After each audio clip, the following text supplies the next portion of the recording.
8 নং ওয়ার্ড কর্তৃক আয়োজিত সারা দেশে আমলিক সন্ত্রাস ও সংখ্যালঘু সম্প্রদায়ের উপরে অত্যাচারের বিরুদ্ধে 8 নং ওয়ার্ডের কর্মী সভা সম্মানিত সভাপতি রাজবাড়ী জেলা বিএনপির নেতৃবৃন্দ ও বসন্তপুর ইউনিয়ন বিএনপি সভাপতি ও সাধারণ সম্পাদক, বসন্তপুর ইউনিয়ন যুবদল, ছাত্রদল, স্বেচ্ছাসেবক দল, অন্যান্য সংগঠনের নেতৃবৃন্দ এবং আমার 8 নম্বর ওয়ার্ডের সম্মানিত ভাইয়েরা, আসসালামু আলাইকুম।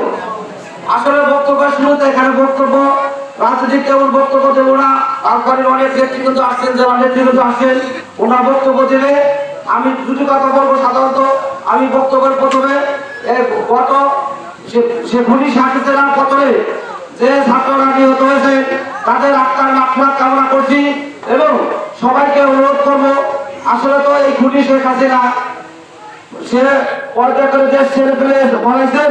আপনাদের সবাইকে বলবো, সবাই ধৈর্য ধরে থাকবেন। আসলে এখন আমাদের দল ক্ষমতা আসে নাই, সামনে নির্বাচন হবে, আমাদের নেতা আলী মোহাম্মদ কয়ম এই আসন থেকে নির্বাচন করবে, তাকে সবাই ধানের শীষ প্রতীকে ভোট দেবে এবং সবার প্রতি অনুরোধ করবো আপনারা কেউ কোনো বিশৃঙ্খলা করবেন না।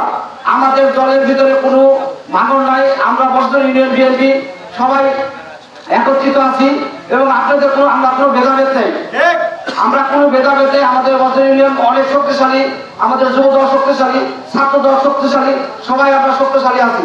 আমি কিছু লক্ষ্য করছি ইদানিং এই আমলিকের দোষর শেখ হাসিনা পেতাত্তারা এরা আমাদের দলের ভিতরে ঢুকে আমাদের নিজেদের ভিতরে চেষ্টা করছে এবং সবাইকে অনুরোধ করবো আমার সাথে মিশবে, আরেকজনের সাথে মিশবে, মিশে নিজেদের ভিতরে বিশৃঙ্খলা তৈরি করছে এবং দ্বন্দ্ব লাগানোর চেষ্টা করতেছে। তাদের হুঁশিয়ার করে বলে দেবো, এই আমলিকের যারা আছেন তাদের হুঁশিয়ার করে বলে আপনারা কোনো বিশৃঙ্খলা তৈরি করলে আমরা আপনাদের জাত বানাবো দেবো ইনশাল্লাহ। এবং সবাইকে বলবো আমাদের দলের যারা নেতৃবৃন্দ আছে তাদের আসলে তারা যদি 5 তারিখ না হতো তারা কিন্তু আমাদের বিরুদ্ধে থাকতো এবং আমাদের বিরুদ্ধে যা যা করা করতো তাই কিন্তু তারা করতো।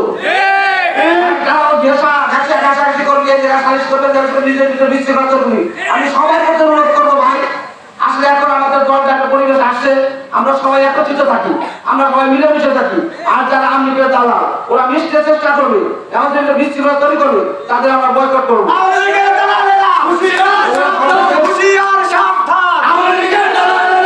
সর্বশেষ বলবো, অনেক আমলিকের লোকজন এই ওয়ার্ড, আমার নিজের ওয়ার্ড ভবানীপুর, লক্ষ্মীপুর, অন্য জায়গা পোস্টার ছিল, আলী মোহাম্মদ কয়মের পোস্টার ছিল করেছে এবং আমাদের বিএনপি লোকজন নির্যাতন করছে এবং লক্ষ্মীপুরে নিজের পার্টি অফিস পুরায় আগুন দিয়ে আমাদের বিএনপির নেতৃবৃন্দ জেলে রাখছেন, অনেকে মামলা হামলা দিয়েছে।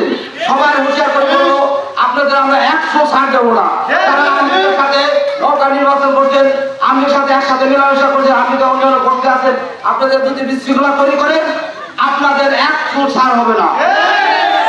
এই জন্য অনুরোধ করবো এবং পাশাপাশি একটা কথা বলবো, আমাদের নেতা আলী মোহাম্মদ কয়ম ভাই এই সংখ্যালঘু ভাইরা আছে, আগামীতে সামনে তাদের দুর্গা পূজা হবে।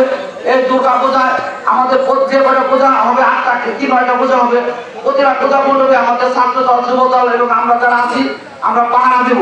তারা আমাদের ভাই, তাদের আমরা দেখে শুনে রাখতে হবে, তারা বাংলাদেশের সন্তান এবং আমার নেতা আলী মোহাম্মদ কয়মের নির্দেশে আমরা যারা আছি আমরা প্রতিটা ওয়ার্ডে যে কটা মণ্ডপ আছে আমরা পাহাড়ের ব্যবস্থা করেছি এবং সার্বিক সহযোগিতা করবো। সবাইকে ধন্যবাদ দিয়ে আল্লাহ হাফেজ, খুদা হাফেজ, শহীদ জিয়া বড়, খালেদা জিয়া জিন্দাবাদ, তারেক